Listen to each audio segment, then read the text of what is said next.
Loadgar's trap. The smell of victory clung to Loadgar's nostrils. After 2 days' rest, she was back on her feet, far from full strength but recovering. She hummed a tune and kept beat with her staff, gazing skyward at fate's spell as her falcon sister soared through the afternoon sky. Had it only been 3 days since the end of the battle against the demon Chardews and his 22 sorcerers, the sufferers? Memory of air filled with fire, ice, wind, and stone commanded the back of Loadgar's mind in swirling fragments of danger. The shifting colors of the week of magical conflict rolled through her. Potent companions fell in those days, budding wizards showing promise and mature hands steeped in arcane wisdom. But in the end, almost all the sufferers were slain, and Chardews vanquished, his body disintegrating in a whirlpool of gray water. His spirit was indestructible. Loadgar frequently prayed that it had been dispatched to the eternal prison. Chardews' fate was a mystery for another day. The victory came at a steep cost. 5 fellow hands of wholeness, wizards sworn to protect the freedom of the land in service of the Almighty, had fallen that week, and the remaining 7 were all scared. 3 would never practice magic again. The Order's head, the All-Seer, ordered the remaining hands to regain their strength and to recruit apprentices. Loadgar knew the All-Seer had directed this at her, as she'd yet to accept a student. She sought the thrill of the most dangerous missions, and was loath to bring callow youth into danger it was incapable of escaping. Loadgar adjusted the white tunic. The struggle shredded her own fine robes. She'd found this in the camp of the sufferers. It was a poor fit, and did not match her preference for green. But stylish or not, it was superior to traveling in nakedness, particularly with her skin faded from the strain of battle to match the summer sky. In better days, she loved the contrast of her long white hair with her robes green and her skin's natural azure. And she hated the red demon's head on the back of the garb, magically sealed there. The insignia of infamy repelled any dirt, assuring all beheld Chardews' emblem. She loathed it, but not as much as the destruction of the Almighty's work. Where once virgin forests stood, the woods held trees burned, bent and perverted into odd colors and shaped by the work of the sufferers. Fields which should stand lush with corn and wheat instead carried only the corpses of fell beasts. Strewn across the land were the bones of Dorga lions, lions the size of elephants that breathed fire, and sharp puppies, dogs the size of horses with sharp, rippling teeth. Also the remains of other creatures Chardews' minions unleashed to bring these lands into submission now polluted nature's bounty. Where they had not fought, the fiends savaged the crops to break the people's will. All faced a lean year, but not all were dead, and she was certain the good farmers of this land would harvest enough for the survival of the living. The town of Harald Spring lay ahead. There Loadgar saw more opportunity for displeasure. The 3 surviving sufferers, in their demonic beasts, had retreated through here, leaving destruction in their wake. The town was solidly built, mostly with limestone rather than the soft pine wood available locally. There was even granite and marble for the best houses. Now many sturdy structures lay in ruins, knocked over in a fit of decay by the sorcerers and their creatures. 8 of the 11 monsters who survived the battle were fog rats, rodents the size of carriages capable of biting through walls though preferring flesh. These were the weakest of the monsters, but a terror to anyone without magic, particularly when backed by sufferers. These townspeople would have nightmares about rats for many years. She sent a thought to Fate Spell, and the falcon overflew the town, reporting that many of the buildings still stood, but most were in ruins. It would take more than farming to revive Harald Spring. Sadly, she needed to return to her stronghold and rebuild her stockpile of enchanted emeralds, loose stones, before she would be of much help to anyone. For now, all her magical reserves were in her staff, and the little she could carry in her bones. Fate Spell reported that most people huddled in the town center, arguing over where to start reconstruction. Loadgar felt her charge's hunger and released the falcon to hunt as she entered the village. As she walked inward, she heard disturbing whispers. "Wizard!" hissed in the tone normally used for murder, and "magic," pronounced as if it were a bitter poison. The heartbeat of evil lay behind every word, perverting the good into darkness. Whenever she turned to address one of the unfortunates, they scurried away from her, not daring to risk words with a wizard. This was a terrible idea. Best to avoid ravaged towns, even if it added days to her trip. Halfway to the center, Loadgar turned. That was when the children arrived. Pubescent girls, fast as thought, whizzed past her. Straw-colored hair blew in the winds with laughter, and her heart filled with delight. This was a welcome worthy of a hand fresh from a desperate battle. The children called to each other, tagging themselves with nonsense names as their simple brown and tan tunics bounced loosely around slight frames and deep blue bodies. Half a dozen angelic children ran past, then around her as the girls used her as a dancing pole, keeping their distance, bursting with good cheer. As they circled, all she lacked was streamers they could grab hold of to complete the picture.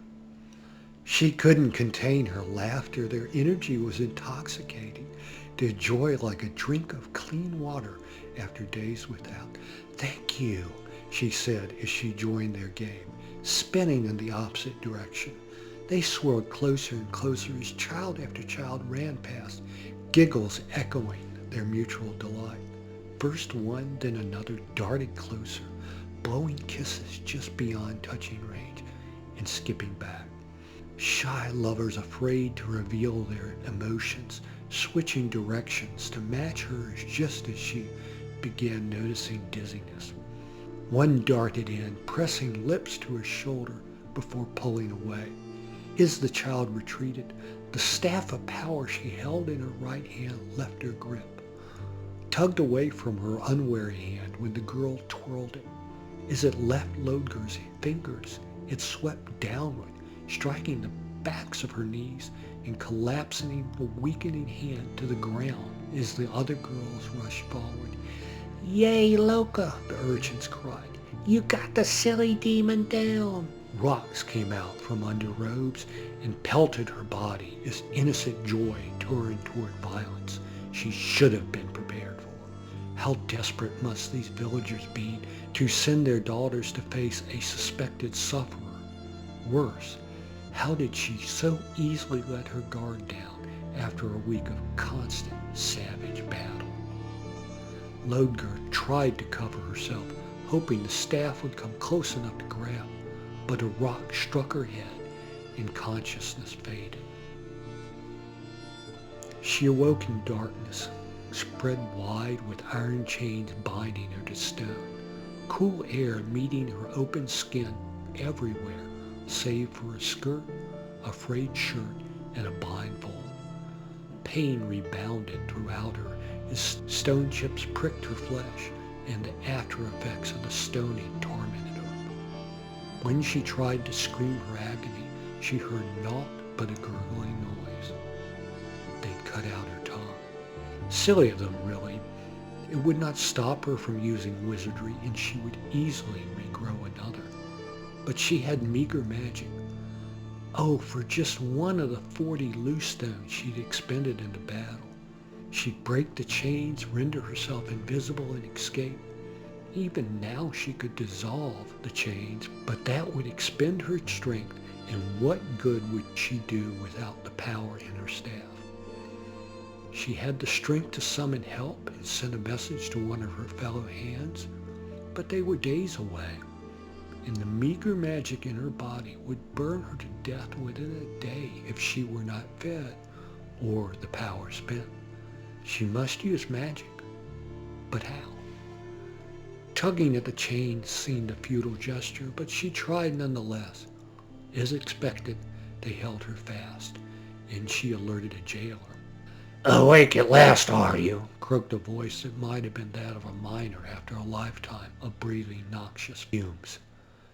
"Welcome to Harold Spring Jail, demon lover. This is one of the few buildings you left standing. I guess you see that was a mistake now."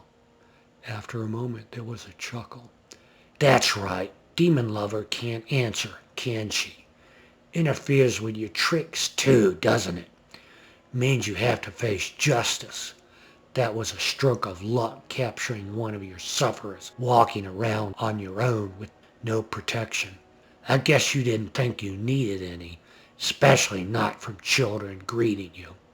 Well, what do you think of our baby girls now? They've got some tricks of their own when you're not feeding them to your beasts. Good tricks. What you say?" The laughter added kindling to the fire of rage. How dare they think she was a sufferer, a murderer of innocence and defiler of all that was holy? "Calm thyself."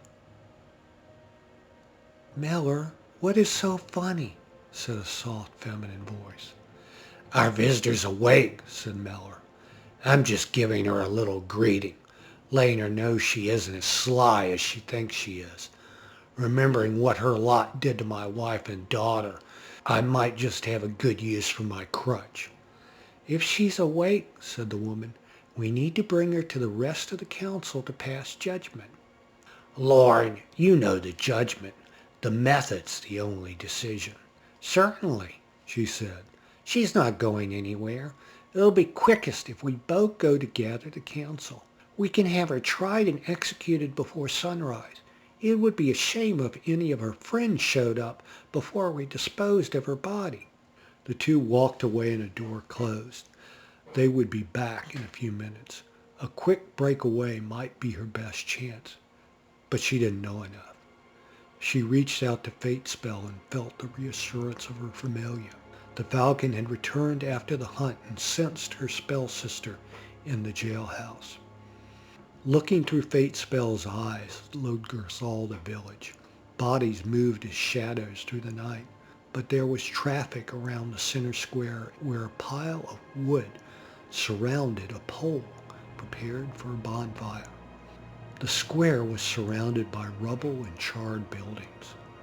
The jail stood at the north edge of the square, in a building battered yet standing. There were 4 guards at the door. Fate Spell sensed her staff beside a sleeping girl who cuddled around the wood as if it were a priceless treasure she couldn't stand to lose. The girl lay in a bedroll several blocks from the center square with not even a tent overhead.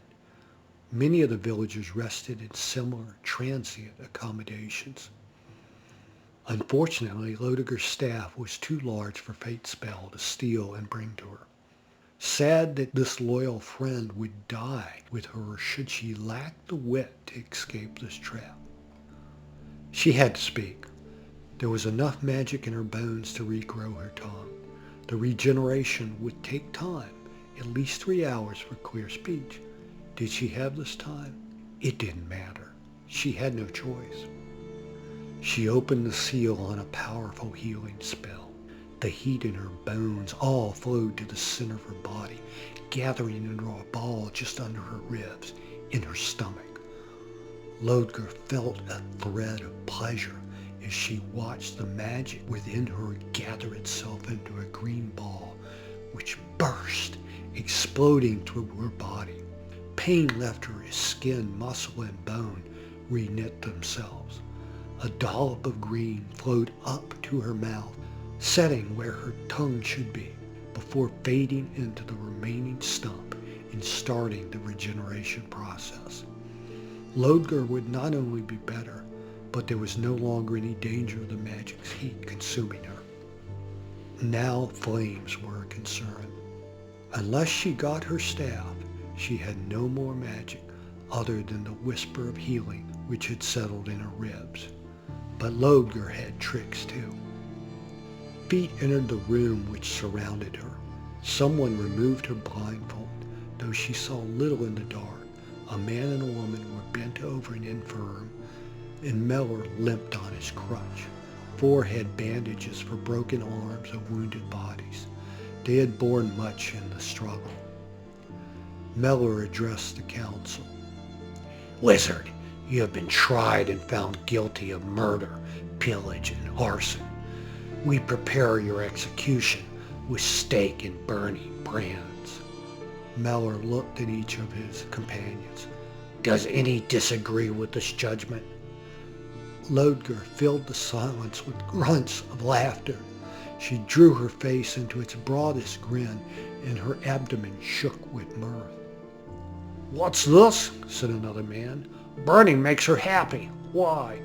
"It must be the flames," said a woman. "They will feed her magic. That must be it. We can't burn her." "She's tricking us," said Mellor. Loadgar maintained her smile, but stopped the laughter as she listened to the townspeople argue back and forth, concluding they could not risk immolating her. "Very well," said Mellor. "We'll cut the child slayer's head off." "And risk a headless ghost," said another. "Everyone knows that if you kill a wizard by the blade, their spirit will haunt the families of those responsible for its death for eternity." Loadgar had never heard such a thing, and now she fought laughter back. Again the townspeople continued arguing, frequently sidetracking their discussions as the debate raged through the night. As they wore out, she felt much of her tongue return. "I might sleep," Loadgar said. Simple sentences. Keep to simple sentences. "And I stutter. I thought stutters. Let me hear someone to telleth. Good wealth." Now they were all alert and paying attention as they stared at her. "How is the demon spawn speaking?" said Mellor. "What did she say?" "She said she is not a sufferer," said Lauren. "I think she offered to heal someone. Many people were burned last week. If she healed those, I'd believe her." Loadgar's heart sank. "I don't have that was magic. You must fight this sufferers. I can't heal one." She would come back to heal the rest, but best not to mention a return trip. "She's saving magic to summon a monster. It's a trick," said a wounded man. "Keep me bound. Take me to south. Let me shock you." She'd also need her staff, and she reached out the fate spell, and the falcon soon clutched the required dead rat. It was still night when they took her to the town square where they thought to burn her. They bound her hands behind her back, and 2 large men stood beside her, more than adequate security for a wizard without magic. They brought her to a young boy, badly burned and likely in extreme pain, but the boy couldn't stop laughing.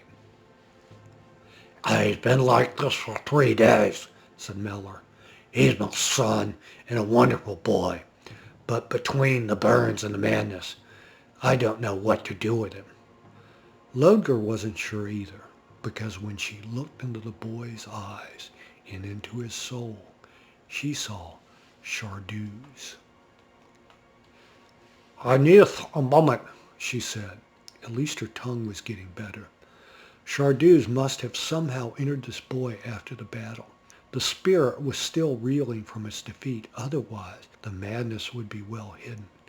If she left this boy alone, Chardou's would heal, regain power, and make a fresh start in this village, enslaving the villagers, transforming many into monsters. If she killed the boy, the spirit would reemerge in another body, possibly with a greater capacity for evil. Besides, it was repellent to the Almighty to slay an innocent child. A banishment was required, a controlled banishment, but this was beyond Loadgar even at full strength. All doors led to damnation unless she could capture the boy possessed by Chardews. Yes, that was the answer. She sent Fate Spell and its captured rat on their mission. I can partially heal this boy, but he won't be able to walk for a bit. Fear entered the child's eyes, followed by two things. Loadgar heard the expectant shriek as Loka came running into the square, holding the hand staff and throwing the rat which had startled her awake. "Get it away! Not again! Get it away!" At the same time, there was a roar from the edge of town, Loadgar recognized as the battle cry of a King Dorgo lion. Flames leaped from the south as the building-sized lion with black scale armor and bright yellow eyes charged toward them with the speed of a jaguar. There are only two weapons in this town which would slow the beast. "Untie me and let me fight the beast," she said. "I'm your only chance."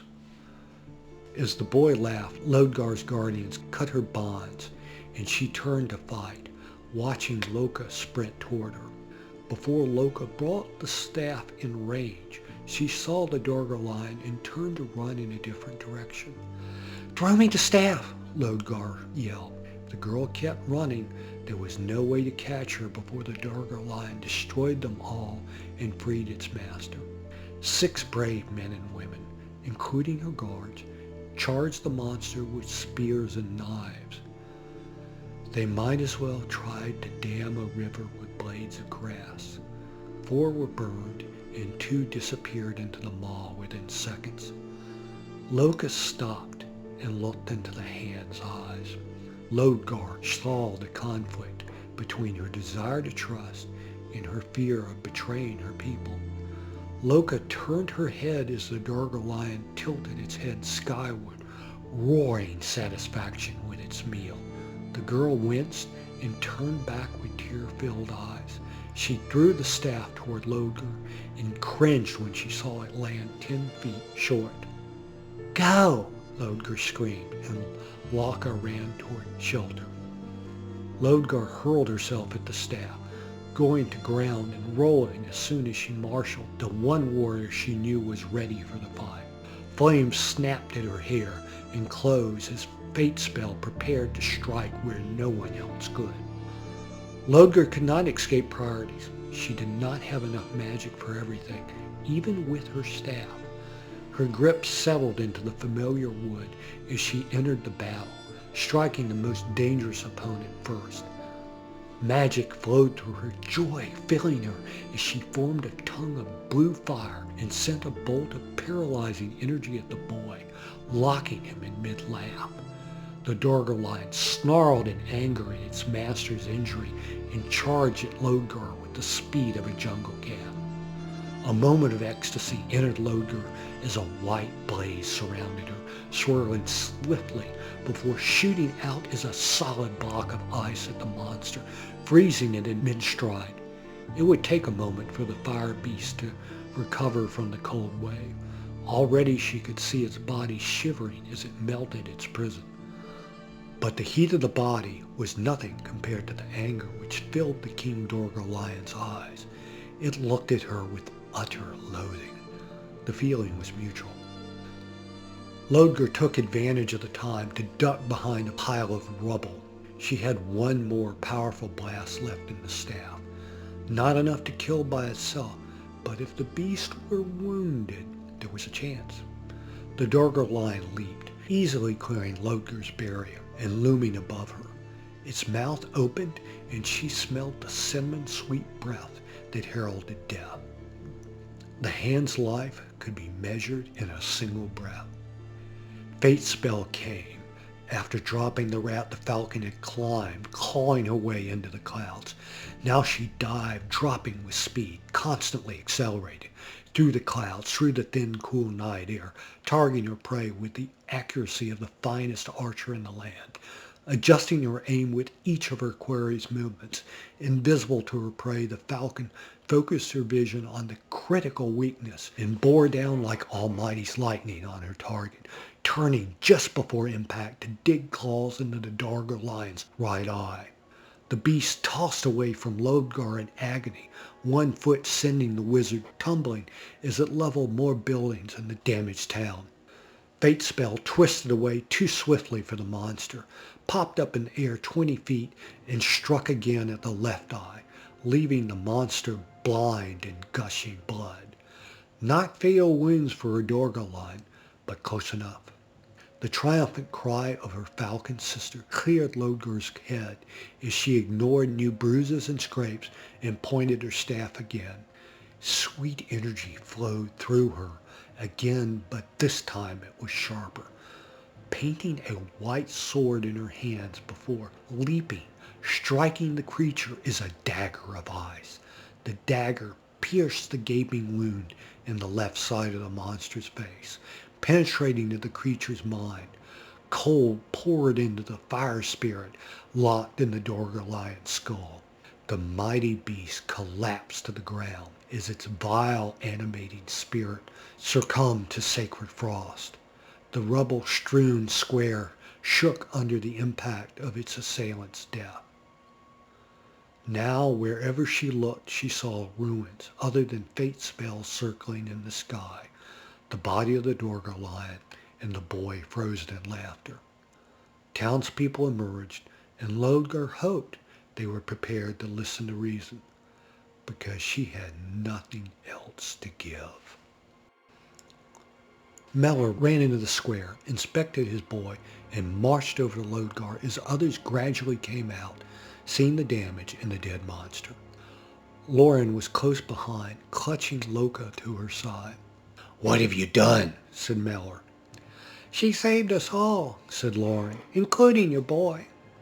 "What do you mean my boy is frozen?"